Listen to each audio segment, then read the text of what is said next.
Boa tarde, irmãos da Igreja Batista em Vila das Belezas, a todos os amigos que nos acompanham.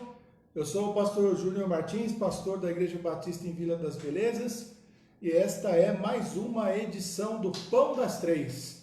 Eu tive a curiosidade de dar uma olhada. Eu sabia que nós já tínhamos passado aí de 100 edições do Pão das Três, e se as minhas contas estão certas, e eu as sujeito aí ao crivo e à avaliação dos irmãos, hoje é a nossa 113ª edição, ou seja, a edição de número 113 do nosso Pão das Três. E eu estou contando isso porque eu acho legal a gente ter noção aí da extensão do nosso trabalho, e porque também eu acho que tem uma informação aí que é importante, né? É uma coisa que eu sempre penso, a gente tem que ter bastante resistência, né, para todas as coisas que a gente faz.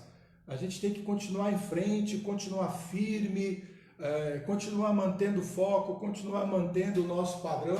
E isso não é conversa de treinador, de coach, de coisas desse tipo, não. Essa é o pensamento de um pastor pensando a respeito da vida espiritual. Você pensa, por exemplo, você faz um plano, por exemplo, de ler a Bíblia uma vez, duas vezes, três vezes no ano que seja. Você não vai fazer tudo no mesmo dia. Você vai ter dia que você está mais animado, tem dia que você está mais desanimado, mas todo dia você tem que manter ali o foco. Vou ler 3 capítulos, vou ler 6, vou ler 9, vou ler 12 capítulos por dia, aí cada um faz de um jeito, mas todo dia. E você sabe que você fazendo aquilo, você vai conseguir concluir a sua tarefa.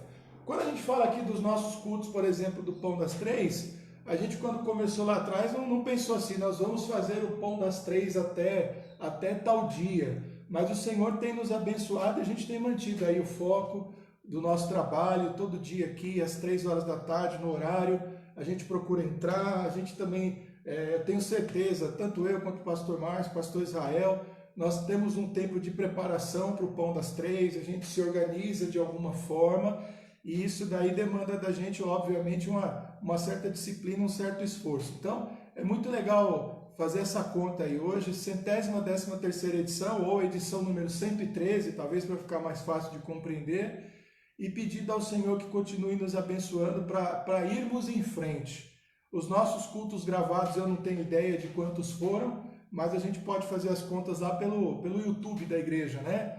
A nossa equipe de comunicação tem as playlists, né? E as playlists nos ajudam de alguma maneira a contabilizar isso daí, tá? E não é para contar a vantagem dos números não, mas para ver a bênção do Senhor e para mostrar que a gente tem um trabalho que a gente tem que continuar firme, a gente tem que continuar em frente, enquanto for da vontade do Senhor, enquanto edificar a vida dos irmãos. Então, irmãos, eu estou chamando os irmãos também a não se cansarem, tá bom? A continuarem firmes aí conosco, a continuarem compartilhando, a continuarem acompanhando as mensagens, os temas das mensagens, os livros que estão sendo estudados, as doutrinas que estão sendo revisadas, aprofundadas, discutidas, debatidas, porque a gente tem procurado trazer para o Pão das Três com a linguagem simples, mas trazer aquilo que é de verdade, a palavra de Deus, aquilo que é a doutrina cristã realmente, aquilo que está fundamentado na palavra de Deus. Então, vamos continuar firmes e fortes, tá bom? Isso daí vale para tudo, mas principalmente para a vida espiritual. Precisamos ter força e bastante resistência para continuar indo em frente. Então, vamos orar, que é outra coisa que a gente não pode se cansar nunca, né? Paulo mesmo ensina lá em Tessalonicenses, orar sem cessar, e para orar sem cessar a gente tem que ter garra, tem que ter vigor também, tem que ter vontade, tem que ter resistência, e tudo isso nos é dado pelo nosso Deus, né? Pelo Espírito Santo. Então vamos fazer isso, vamos caminhar nesse sentido. Aí vamos orar? Pai, muito obrigado a Deus por mais essa edição do Pão das Três, obrigado a Deus por todo esse tempo que o Senhor nos tem permitido aqui no Facebook. Temos um momento, ó Pai, de comunhão, de oração e de compartilhar a Tua palavra com os nossos irmãos e com os nossos amigos. Peço que todos nós, ó Deus, possamos ter força, ó Pai, resistência, perseverança, para continuarmos, ó Deus, participando dos cultos, participando dos encontros, ó Deus, e principalmente firmes, ó Pai, no Senhor, ó Deus, e nos Teus caminhos. Nos abençoa, ó Deus, em mais essa tarde, na leitura bíblica que fizemos, na exposição, nos motivos de oração que já foram levantados e novos motivos que poderão surgir. nos hinos, nos cânticos, enfim, ó Deus, em tudo que acontecer nessa tarde, que a tua vontade, ó Deus, nos guie e nos abençoe. Muito obrigado, essa é a nossa oração, no nome de Jesus. Amém. Amém? Eu queria convidar você para cantar o hino 304 do Cantor Cristão. Hoje a gente vai falar sobre esse tema aí, quando Deus desafia seus servos e seus inimigos. Eu coloquei esse tema aí, e o desafio é exatamente, né, quando no texto que a gente vai ler hoje, nesse texto de Isaías, ele fala que a gente não pode, de forma alguma, tentar enfrentar o nosso Deus e dizer para ele assim, o senhor tem que fazer desse jeito, ou eu estou discordando da maneira como o senhor está agindo, e não vai adiantar nada. Tá? E nesse texto, ele fala para os servos dele e para os inimigos deles, não adianta me enfrentar, não adianta me desafiar, porque eu sou Deus e a minha vontade vai ser feita. Isso deve causar em nós duas coisas, né? Um temor muito grande, porque a gente tem um Deus terrível, né? No sentido de poderoso, no sentido de forte, no sentido de vigoroso, e que nós não podemos fazer frente a ele de forma alguma, e também somos guardados por esse Deus grandioso e maravilhoso. Então, quão grande é a nossa proteção, quão grande é aquele que nos guarda, né? O guarda de Israel, como diz lá no Salmo também, né? O guarda de Israel não dormirá, né? Aquele que te guarda não dormirá. Ele nos guarda com mão de poder e com constância. Então, o hino 304, então, eu quero ser um vaso, né? Um vaso de bênção, né? Faze-me vaso de bênção. Quero ser um vaso de bênção, sim, um vaso escolhido de Deus, para as novas levar aos perdidos, boas novas que vêm lá dos céus. Faze-me vaso de bênção, Senhor, vaso que leve a mensagem de amor. Eis-me submisso para teu serviço, tudo consagro-te agora, Senhor. Quero ser um vaso de bênção, para todos os dias fazer ocupados que vivem nas trevas o perdão de Jesus conhecer. Faze-me vaso de bênção, Senhor, vaso que leve a mensagem de amor. Eis-me submisso para teu serviço, tudo consagro-te agora, Senhor. Quero ser um vaso de bênção, sim, um vaso de bênção sem par, avisando que crentes em Cristo, jubilosos no céu hão de entrar. Faze-me vaso de bênção, Senhor, vaso que leve a mensagem de amor. Eis-me submisso para teu serviço, tudo consagro-te agora, Senhor. Para ser um vaso de bênção é mistério, uma vida real, uma vida de fé e pureza, revestida do amor divinal. Faze-me vaso de bênção, Senhor, vaso que leve a mensagem de amor. Eis-me submisso para teu serviço, tudo consagro-te agora, Senhor. É isso aí, tudo consagro-te agora, Senhor. É o hino 304 aí do Cantor Cristão. Hora da gente abrir a Bíblia, né? Já nesse começo aí, já nos alegramos aí com essa edição do Pão das Três, olhando um pouquinho para o passado aí, nos alegrando e nos lembrando de tudo que já tem acontecido em todo esse período. E agora é a hora da nossa reflexão aí, da nossa olhada, né? Da nossa olhada atenta, curiosa e também desejosa e espiritual para a palavra de Deus. Hoje o nosso texto então é Isaías, né? Capítulo 45, os versos de 9 a 14, tá? Quando Deus desafia seus servos e seus inimigos. Se você tem o costume de abrir a Bíblia aí, ou de acompanhar a leitura bíblica aí quando nós fazemos o Pão das Três, então já pode abrir a sua Bíblia e a gente vai orar nesse momento. Vamos orar? Pai, muito obrigado, ó Deus, por mais esse momento em que estamos diante do Senhor para lermos, ó Deus, a Tua Palavra e esperamos que o Senhor, ó Deus, nos guie e nos oriente, ó Pai, nos Teus caminhos, na Tua direção e também, ó Pai, na compreensão, ó Pai, daquilo que o Senhor deixou, ó Deus, escrito para o nosso conhecimento, para o nosso crescimento e para a nossa salvação. Nos abençoa agora, ó Pai, a nossa oração, no nome de Jesus. Amém. É isso aí. Vamos lá. Isaías 45, os versos de 9 a 14. Vamos lá. Diz assim: Ai daquele que contende com o seu Criador, caco entre outros cacos de barro. Porventura dirá o barro ao que o formou: que fazes? Ou a tua obra não tens mãos?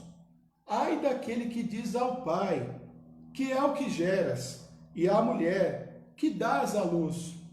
Que diz o Senhor, o Santo de Israel, aquele que o formou: perguntai-me as coisas futuras, demandai-me acerca de meus filhos e acerca das obras das minhas mãos. Eu fiz a terra e criei nela o homem, eu os fiz. Minhas mãos estenderam os céus, e a todos os seus exércitos dei as minhas ordens. Eu despertei com justiça, e todos os seus caminhos endireitarei. Ele edificará a minha cidade e soltará os meus cativos, não por preço e nem por presentes, diz o Senhor dos exércitos.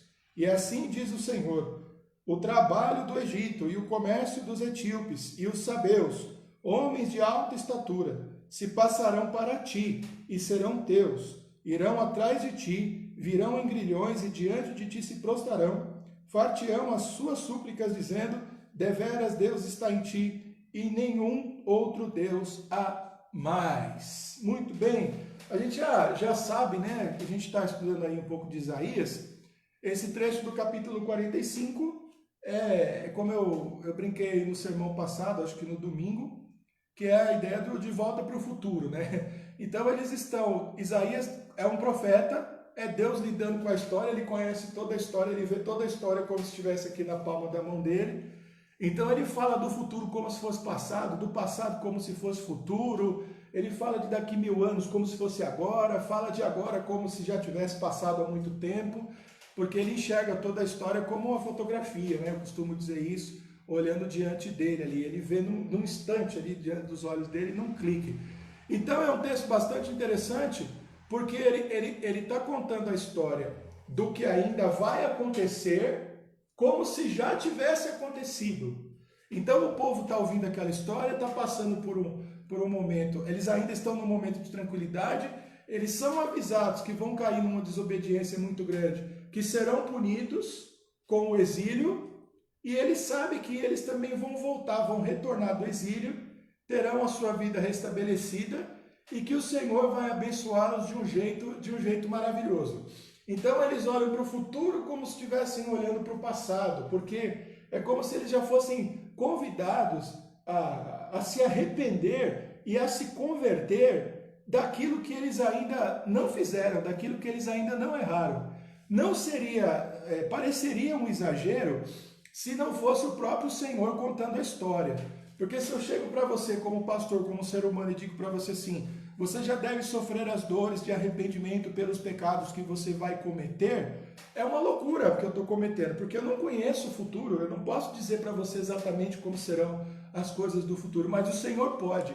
Então ele fala para um povo numa situação que eles ainda talvez nem saibam exatamente o que vai ser o exílio, e já está falando com eles a respeito de voltar e de se arrepender e de como eles serão restaurados. Então é isso aí que a gente tem que ter, esse quadro que a gente tem que ter na cabeça.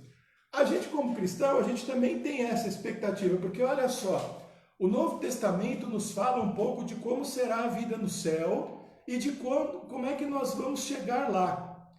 Mas nós ainda não chegamos lá, mas já sabemos como será a chegada e o caminho. E aqueles que viverem, talvez, se os últimos dias realmente forem dias atribulados, como parece indicar muitas passagens da Bíblia, sabe que muitos vão sucumbir no caminho, outros permanecerão firmes, e aqueles que permanecerem firmes herdarão o reino dos céus. Então, a gente também pode se colocar na condição daquele povo que ouviu Isaías originalmente, não pensando no exílio, que foi uma coisa ruim, mas pensando no céu e na nossa salvação e no que nos espera. E a gente também tem certeza do perdão dos pecados que a gente ainda vai cometer, se nós nos arrependermos deles, obviamente. Isso não nos desculpa de pecarmos, não deve nos incentivar do pecado e nem tirar de nós o peso do arrependimento diante dos pecados que cometemos. Mas nós não estamos lidando com um Deus que é um profeta de retrovisor, não é? Uma vez eu estava conversando com um sociólogo que dava aula para gente, inclusive eu vou guardar o nome dele aqui, que é um sociólogo bem conhecido, que foi meu professor aí no passado, e ele falou assim, a gente é profeta de retrovisor. Eu achei aquela frase tão bacana, porque ele não se colocou naquele papel arrogante de dizer, eu tenho as informações e sou capaz de prever o futuro. Não, eu analiso o passado. Eu sei explicar como é que foi que as coisas chegaram até aqui. E como seres humanos, a gente tem dificuldade até para explicar como foi que as coisas chegaram até aqui. Então, quando Deus está conversando com aquela gente está ouvindo essas profecias e talvez não, eles ficaram bravos com Deus. Olha só, mas o Senhor vai fazer isso com a gente? Vai levar a gente para o exílio? Vai deixar a gente atribulado? Vai fazer a gente passar por essas coisas? Vai entregar a gente na mão dos nossos inimigos? E aí Deus fala para eles assim, opa, para aí, que vocês estão passando dos seus limites, porque quem manda na parada sou eu.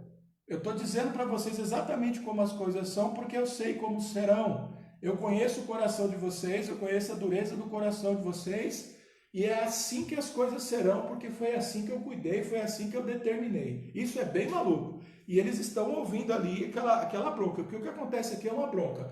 Mas é uma bronca que termina com consolo. Como quase todas ou todas as profecias bíblicas, elas começam sempre com ameaças de destruição, elas têm muitas na Bíblia, mas elas sempre terminam com palavras de restauração e de vida para os arrependidos. Então são duas coisas que nos profetas a gente sempre tem que enxergar. A maneira como Deus faz as ameaças por causa dos pecados e também a grande bênção, livramento, salvação, vida, misericórdia, graça que recebem aqueles que arrependidos se voltam do seu pecado. E aí Deus derrama todas as suas bênçãos e toda a sua graça. Então esse texto também começa e termina dessa maneira, tá? É um texto tipicamente profético. Então olha que interessante, eu separei ele aqui em 4 momentos. O primeiro é o verso 9, né, que diz assim, ai daquele que contende com seu Criador, caco entre os cacos de barro. Porventura dirá o barro que formou, que fazes, ou a tua obra não tens mãos? Aqui é a ideia do oleiro, por isso até cantei aquele hino, que vai aparecer também de forma até mais ampliada em livros como Jeremias. E aí ele fala assim, ó, Deus é o oleiro, ele pegou o barro ali e faz do jeito que ele quiser. E ninguém nunca viu o barro brigando com o oleiro. Então assim são vocês também. Eu sou oleiro e vocês são barro, eu faço o que vocês quiserem. Então, é um momento em que Deus assim diz para o povo dele, vocês não podem me questionar, porque vocês não podem se colocar numa queda de braços comigo, porque vocês vão perder essa briga. Vocês não podem colocar. Querer guerrear comigo, fazer um cabo de guerra aí comigo, porque vocês vão perder, tá bom? Porque sou eu quem faço as coisas. Sou eu quem determinei as normas, sou eu quem determinei as regras. Isso é uma informação tão interessante, irmãos, porque a gente acaba descobrindo, e é uma coisa que a gente ensina o tempo todo e que os crentes sabem, mas entre saber e viver, existe um gap aí, né? Existe um espaço aí, existe quase um abismo, muitas vezes, que precisa ser transposto pela nossa fé, transposto pela nossa vida espiritual, de que não adianta a gente ficar tentando empurrar a nossa vontade para Deus, para que Ele faça a vontade dEle, porque é a vontade dEle que prevalece. Então, quanto mais inteligente espiritualmente nós formos, mais nós seremos capazes de reconhecer a vontade de Deus e nos adequarmos humildemente à vontade de Deus. Portanto, os crentes brigam contra o pecado, os crentes brigam contra o mundo, os crentes brigam contra o diabo, os crentes brigam contra si mesmo, mas os crentes não brigam com Deus. Eles aprendem a se render à vontade de Deus, por dois motivos. Primeiro, porque é Ele quem manda e não dá para resistir. Segundo, irmãos, porque Ele é bom. Eu já vou antecipar isso porque está no texto, porque Ele é bom. Nós podemos confiar que Ele fará o melhor nas nossas vidas e, portanto, temos que fazer essa entrega.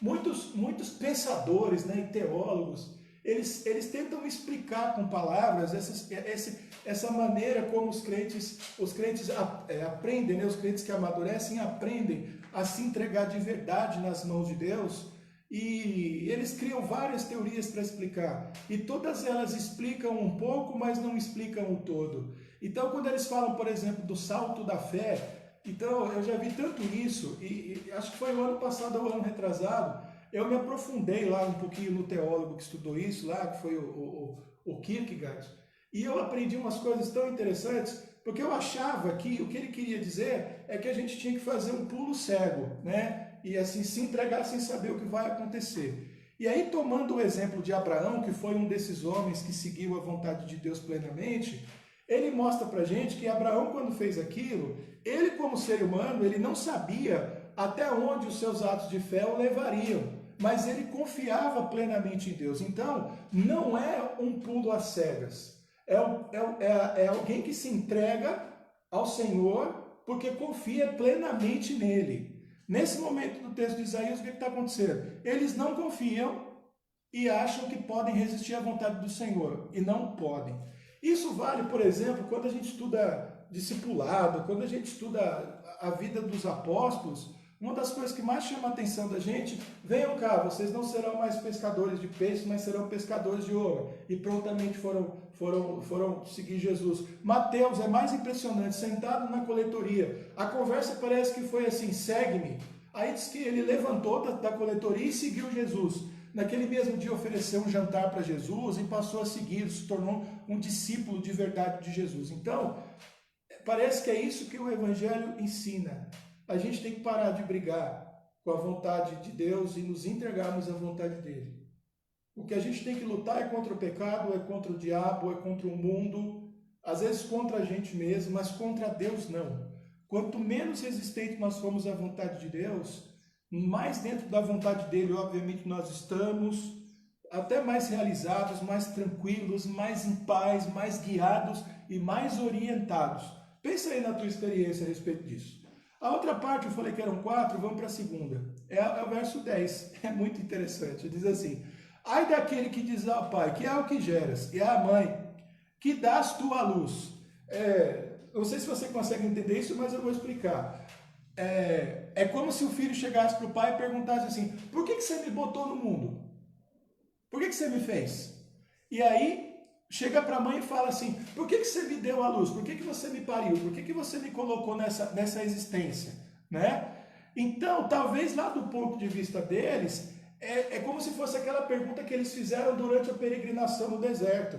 O Senhor nos tirou do Egito para nos fazer morrer de fome no deserto? Ai, que saudade dos melões, das melancias, dos repolhos, dos alhos. Eles fazem aquela lista de coisas maravilhosas que eles tinham lá no Egito e que eles não tinham mais no deserto. E eles fazem uma confrontação com Deus, como quem diz assim: o Senhor nos tirou lá daquela tranquilidade, e não era, né? Lembra lá em Êxodo 3, que Deus desceu porque viu o povo dele sofrendo na mão de Faraó. Eles não estavam numa boa, não. Inclusive, essa informação é falsa, né? Quando eles dizem isso, além deles afrontarem a Deus, eles afrontam a partir de uma mentira. Está tudo errado ali.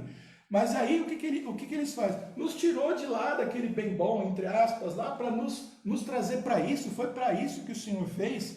Então, olha que interessante essa questão, né? O que ela revela, além de uma falta de fé, é uma capacidade humana pela qual nós somos muitas vezes tomados, né? Que é enxergar somente o momento de vida que a gente está passando, as dificuldades daquele momento, e tentar olhar para Deus e dizer assim: mas foi para isso que o Senhor me chamou? Eu já ouvi isso de pessoas cristãs, eu já vi isso de candidatos ao ministério pastoral, eu já vi isso de pastores, Às vezes eu fico me perguntando, se eu soubesse que a vida cristã era isso, eu tinha desistido. Eu já ouvi pessoas dizendo assim, se eu soubesse que a vida cristã era isso, eu não tinha me convertido. Eu já ouvi. Uma vez uma senhora me trouxe um recado de do marido, ele frequentou a igreja um mês, né? E aí ela mandou recado, ela era da nossa igreja lá.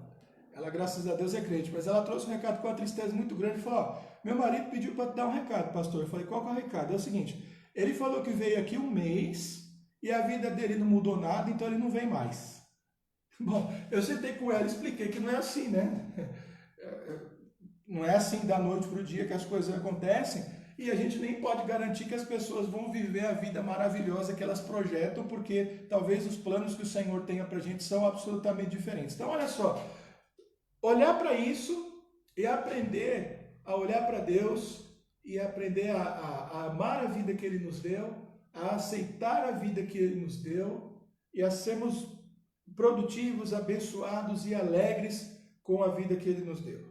Eu sei que alguém pode dizer assim para mim nesse momento, ah pastor, mas você não está doente, ah pastor, mas você tá tranquilo, você tem comida, ah pastor, não tem ninguém na sua família doente. Falar, bom, nesse momento, se eu for olhar para a minha vida, eu não consigo achar problema. Ah pastor, então você não tem problema nenhum? Não, eu tenho, mas nada que incomode o meu coração.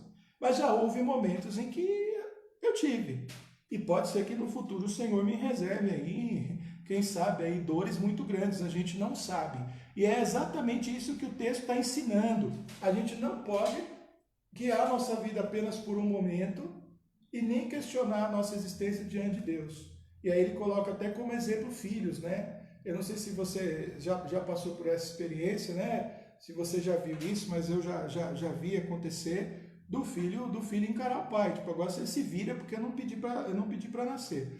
É lógico que, num certo sentido, os pais têm plena responsabilidade sobre a vida dos filhos porque eles realmente não pediram para nascer. Mas isso é uma incompreensão por parte daqueles que assim questionam da bênção que é a vida, do presente que é a vida e da alegria que é a vida, principalmente, né? Aliás, exclusivamente se ela for vivida debaixo da orientação e do cuidado e do pastoreio de Jesus, tá bom? Então vamos pensar nisso. Vamos para a terceira parte, que é um pouquinho maior, que são os versos de 11 a 13. Assim diz o Senhor, o Santo de Israel, aquele que formou, perguntai-me as coisas futuras, demandai-me acerca dos meus filhos e acerca das obras das minhas mãos. Eu fiz a terra e criei o homem, eu fiz, as minhas mãos estenderam os céus e todos os seus exércitos desde as minhas ordens. Eu despertei justiça e todos os seus caminhos endireitarei, e edificará a cidade e soltará os meus cativos, não por preço nem por presentes, diz o Senhor dos Exércitos. Então, essa resposta que Deus dá para o povo dele através de Isaías é muito parecida com a resposta que ele deu para Jó, né? Ele diz assim, eu sou Deus, fui eu que fiz todas essas coisas maravilhosas, eu tenho na minha mão as respostas para as perguntas e eu vou agir conforme eu quero, tá? Então, nesse texto é muito interessante, porque ele está dizendo, se você prestou atenção na partezinha final aqui, principalmente a partir do verso 13, que ele diz que vai endireitar os caminhos, edificar a cidade, soltar os cativos. Aí ele diz assim, não por presentes, nem por preço e nem por presentes. Então ele diz assim, ó, eu vou fazer o bem para o meu povo, mas será do meu jeito e na hora que eu quiser. E não adianta tentar ganhar o meu coração e me subornar, porque a minha vontade está determinada em meu coração e ela acontecerá. Então, seria bom para vocês aprenderem a aceitarem a minha vontade. Por isso que eu disse que é um texto de desafio, né? Em que Deus está desafiando os seus servos, nesse momento, a não enfrentá-lo e, no segundo momento, a aprender a andar na sua bondade, confiando plenamente em que Ele faz todo bem. E não adianta tentar suborná-lo, pagando qualquer coisa que seja e nem lhe dando presentes, porque Ele vai fazer a vontade dEle e a vontade dEle é o bem do povo dele. Por isso que eu digo que a gente tem que aprender a não resistir ao Senhor por temor e também porque Ele é bom. Quero insistir muito, muito nesse ponto, né? E no ponto anterior também de não olhar a vida aí a partir de um flash, de um momento em que as coisas podem estar ruins ou difíceis, ou nem nos agarrarmos muito a uma aparente tranquilidade, estando despreparados para eventuais dificuldades. Então, vamos lá. Ele finalmente, o versículo 14, né? Assim diz o Senhor. Aí é aquele momento do texto em que ele mostra que até os inimigos farão a vontade dele. Presta atenção. O trabalho do Egito e o comércio dos etíopes e os sabeus, homens de alta estatura, se passarão para ti e serão teus. Então ele está dizendo assim, eu vou despojar os meus inimigos e vou dar a vocês, meu povo. Aquela linguagem de guerra, né, que a gente conhece do Antigo Testamento. Que eles, os que venciam uma tribo, uma nação, despojavam, ficavam com os bens que lhe pertenciam, incluindo mulheres, crianças, animais e tudo mais. Havia momentos, como você conhece no Antigo Testamento, em que mulheres, crianças, até animais, até os bens eram vedados, eles não podiam ser tomados ali, mas são situações específicas, aí teria que voltar no Antigo Testamento para analisar, não é o caso agora. E aí ele diz assim, irão atrás de ti. Quem? Os egípcios, os etíopes, os sabeus, que eram homens de alta estatura, guerreiros, poderosos, irão atrás de ti, virão em grilhões e diante de ti se prostrarão. Olha só, e farão súplicas dizendo, deveras Deus estás ti e nenhum outro Deus há mais. Engraçado que esse se prostrar aqui não é diante do Senhor, é diante do povo dele. Não que o povo dele deva receber a adoração, mas no sentido de mostrar como eles seriam humilhados por enfrentarem, né, por discordarem, por usurparem, por prejudicarem o povo de Deus. Então é aquele momento no texto em que Deus, tendo dado aquela lição nos próprios filhos, ele chama os inimigos dos filhos e dizem assim, isso aí não vai ficar desse jeito não. Vocês cometeram erros e vocês serão cobrados pelos erros de vocês. Então, é um texto muito interessante do livro de Isaías, para nos colocar numa postura absolutamente humilde diante de Deus. O nosso exemplo disso, maior qual é? O próprio Jesus. Olha que interessante. Obviamente, Jesus não contendeu com Deus. Obviamente, Jesus não disse assim, por que me geraste? Por que me mandaste aqui? Por que foi que decidiste que eu deveria ter me tornado ser humano? Jesus nunca questionou isso, não é? Jesus também nunca agiu com desonestidade, mas mesmo assim, ele foi exemplo de submissão a Deus. Ele foi um exemplo daquilo que nós podemos interpretar como sendo vasos de barro nas mãos do oleiro, para que o oleiro possa fazer o que quiser conforme a sua vontade. Portanto, toda vez que Jesus pede para que sejamos fiéis a Deus, para que o sigamos de todo o coração, para que confiemos nele, para que desviemos os nossos olhos da maldade, da cobiça, da inveja, para que a gente não permita que o coração da gente seja tomado por amor às riquezas, por amor a este mundo. Ele está dizendo aquilo porque ele quer a nossa santidade e para que também Deus tenha espaço, tenha liberdade para trabalhar nas nossas vidas e fazer das nossas vidas o que ele quiser. A vida cristã, eu fico meio preocupado quando às vezes eu ouço, hoje em dia as coisas são assim, porque nunca foi fácil, né? Sempre foi difícil. Então, é uma frase que eu uso assim muito, muito raramente e eu tento usar com bastante cuidado.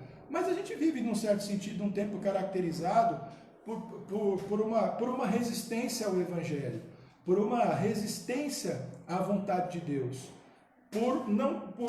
Pelo ser humano hoje em dia, né, ele olhar e ele está tão dominado por ideias, por ideologias, por falsas pregações, por desvio doutrinário, até por falta de conhecimento e de entendimento, e ele não consegue compreender com clareza e com tranquilidade a vontade de Deus.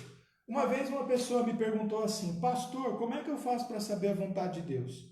Aí eu perguntei para a pessoa assim, eu sabia quem era ovelha, né? Você é crente? Aí ela falou assim, sou. Então você sabe. Eu nunca vi uma cara de espanto tão marcante como daquela de, mas como assim você está me dizendo que eu sei? Eu falei, você sabe sim qual é a vontade de Deus. A pergunta que você tem que se fazer não é como saber a vontade de Deus. Você tem que fazer uma outra pergunta, que pode aparecer de diversas formas. Pastor, por que eu resisto à vontade de Deus? Pastor, por que eu não aceito a vontade de Deus? Pastor, por que fazer a vontade de Deus me parece tão difícil? Pastor, por que talvez haja aspectos da vontade de Deus que eu, vivendo aqui no alto da minha inteligência, da minha sabedoria e da minha juventude, fico procurando uma série de explicações outras para tentar adequar a vontade de Deus à minha, ao invés de aceitar a vontade de Deus? Essas são as perguntas. Essas são as perguntas.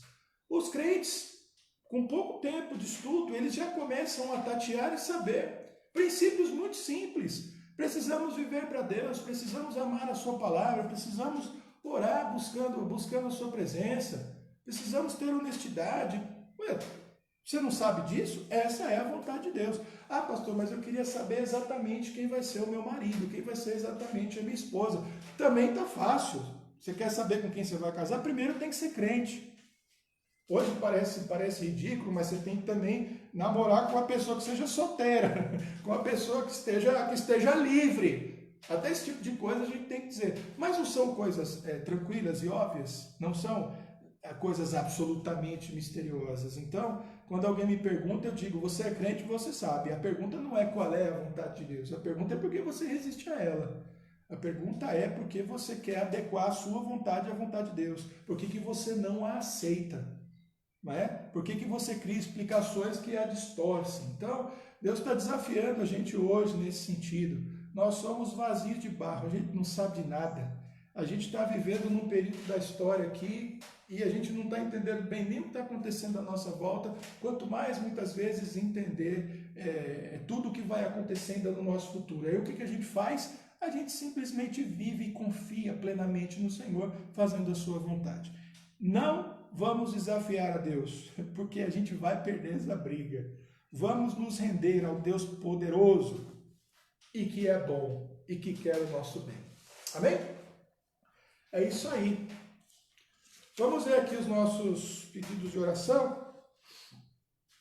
Eu quero agradecer os irmãos aí. Outro dia eu pedi para os irmãos me ajudarem a completar aí a lista dos idosos da nossa igreja.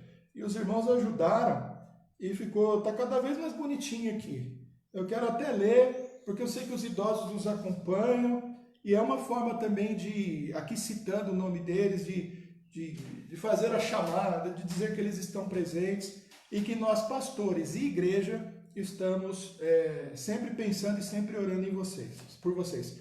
Irmã Irene, a irmã Antônia, inclusive a gente tem uma notícia da Jandira aqui de que ela está com pneumonia, está se cuidando, está se tratando, vamos orar pela vida dela. A irmã Olívia, né?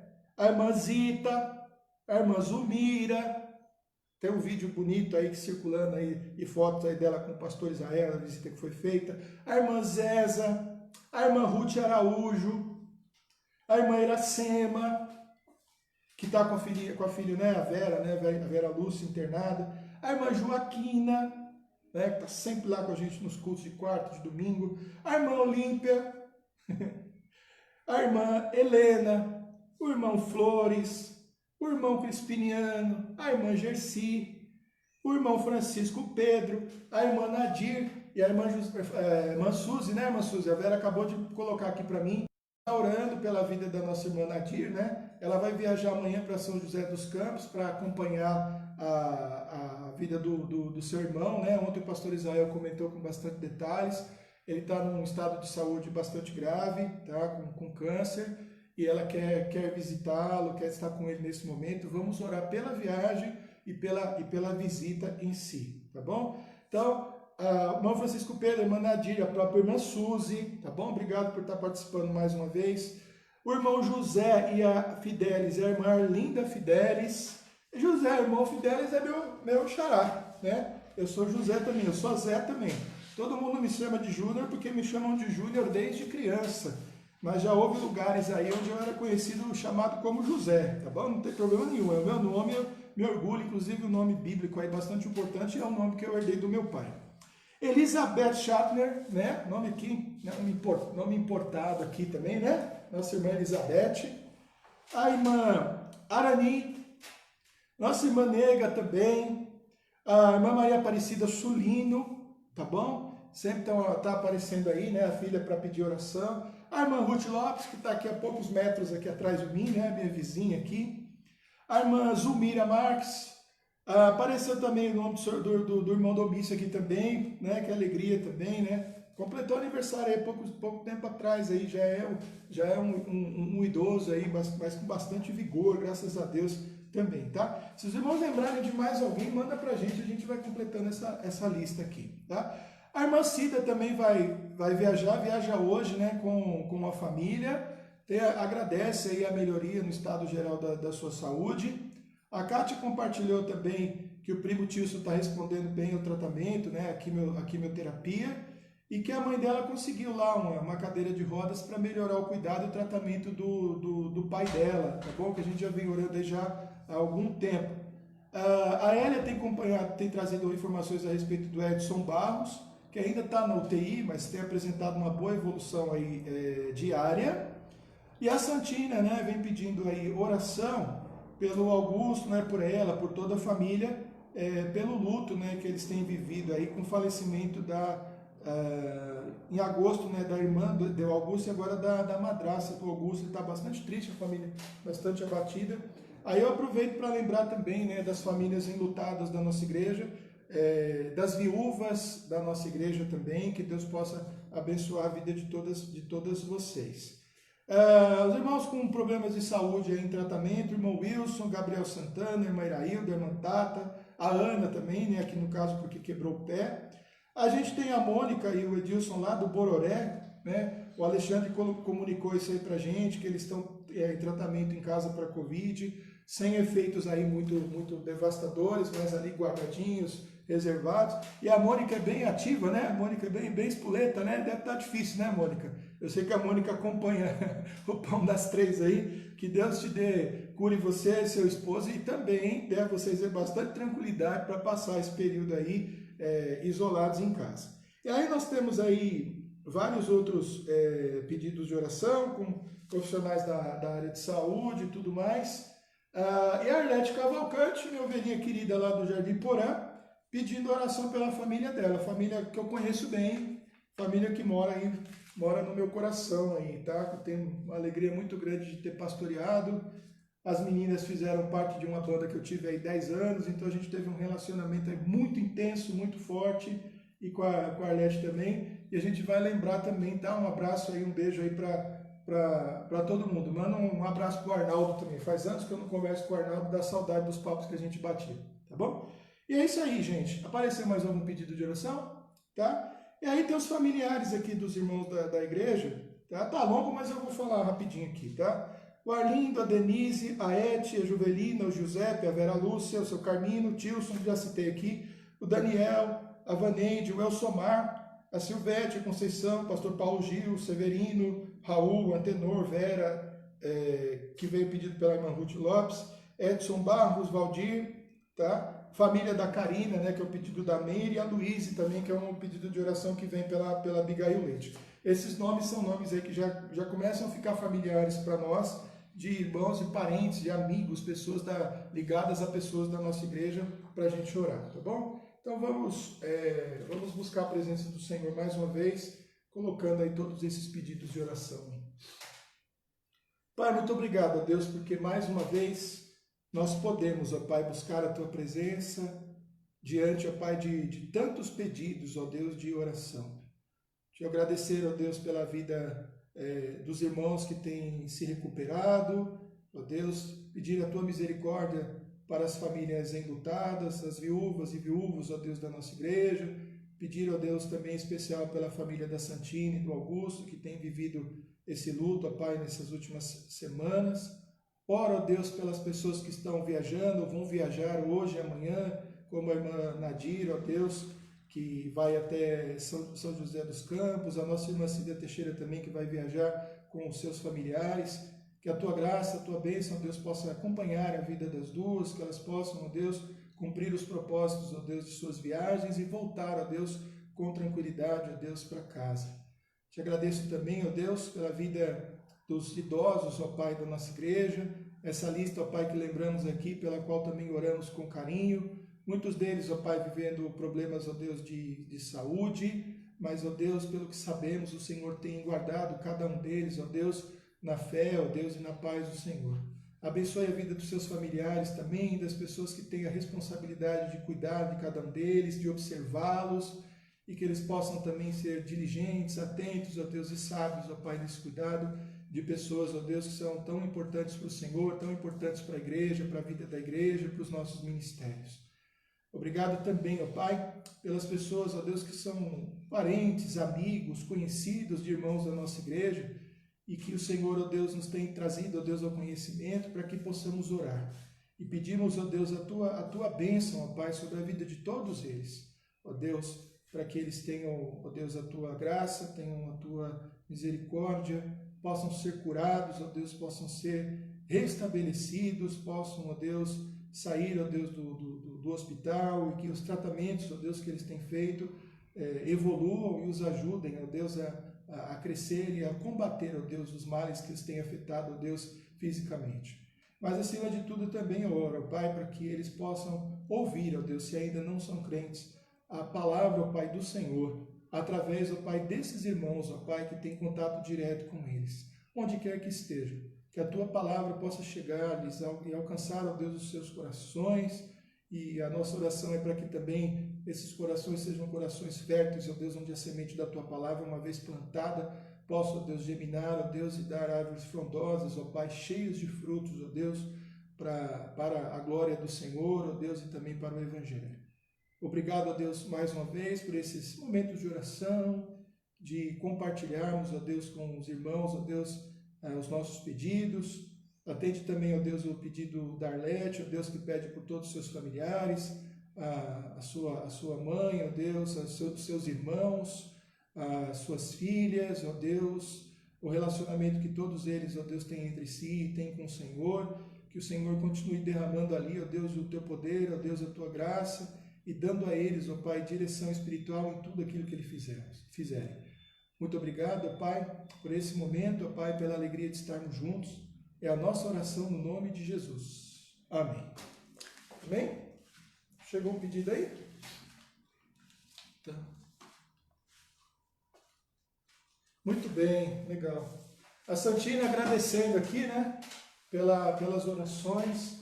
E aí a gente está aí, tá, Santina? Santina faz parte da nossa vida, né? Está com a gente ali no dia a dia, na zeladoria da igreja e participando das coisas que acontecem, né? Eu quero ser Senhor amado, como um vaso nas mãos do oleiro, quebra minha vida e faça de novo.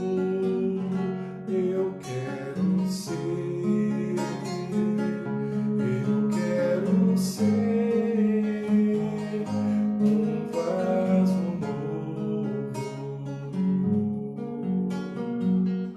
novo, como tu queres, Senhor amado.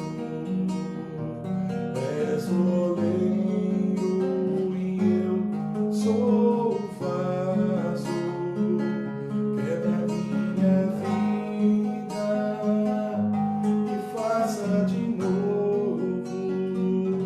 Eu quero ser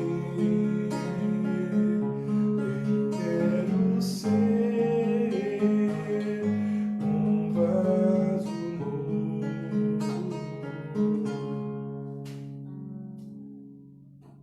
É isso aí. Eu quero ser um vaso novo nas mãos do Senhor, sem colocar dificuldades, sem me entregar as minhas próprias ideias ao pecado e sempre buscando a vontade do Senhor. Amém? Vamos orar, irmãos, então, encerrando. Hoje é sexta-feira, certo? Hoje é dia 4 de setembro de 2020, dia caloroso, gostoso, iluminado aqui, né? Céu azul. E amanhã, às 3 da tarde, amanhã é sábado, às 3 da tarde, nós teremos o Pão das Três com o nosso pastor Márcio Sarraf. E no domingo, aí não é aqui pelo Facebook, é lá pelo YouTube, às 10h30 da manhã, o nosso culto, tá bom? Às 10h30 da manhã pelo YouTube, e às 19 horas. Então participe, ore, acompanhe as mensagens, acompanhe as orações, acompanhe os pedidos de oração, a gratidão. Continue se mantendo vivo e conectado espiritualmente com a sua igreja, com o seu povo. Faça isso, tá bom? E essa foi aí, se eu não errei as contas, a 113ª edição do nosso Pão das Três. Nós vamos orar então e agradecer ao Senhor por mais esse culto e por mais esse dia. Vamos orar? Pai, obrigado a Deus por esse encontro, pela vida de todos os irmãos que participaram, que mandaram a Deus os seus pedidos de oração, que comunicaram as suas necessidades, e te agradecemos e pedimos que o Senhor continue cuidando de nós e nos ajudando, ó Deus, a perseverantemente fazermos a tua vontade, como pastores trazendo, ó Deus, a tua palavra ao teu povo, e o teu povo, ó Deus, sempre, ó Deus, inclinado, ó Deus, e disposto a ouvir, ó Deus, a tua palavra, ó Deus, e a ter comunhão, ó Deus, com a sua igreja. Muito obrigado, ó Deus, por essa tarde, ó Deus, obrigado por tudo que o Senhor tem feito em nossas vidas. É a nossa oração no nome do teu Filho Jesus. Amém. Fiquem em paz, irmãos.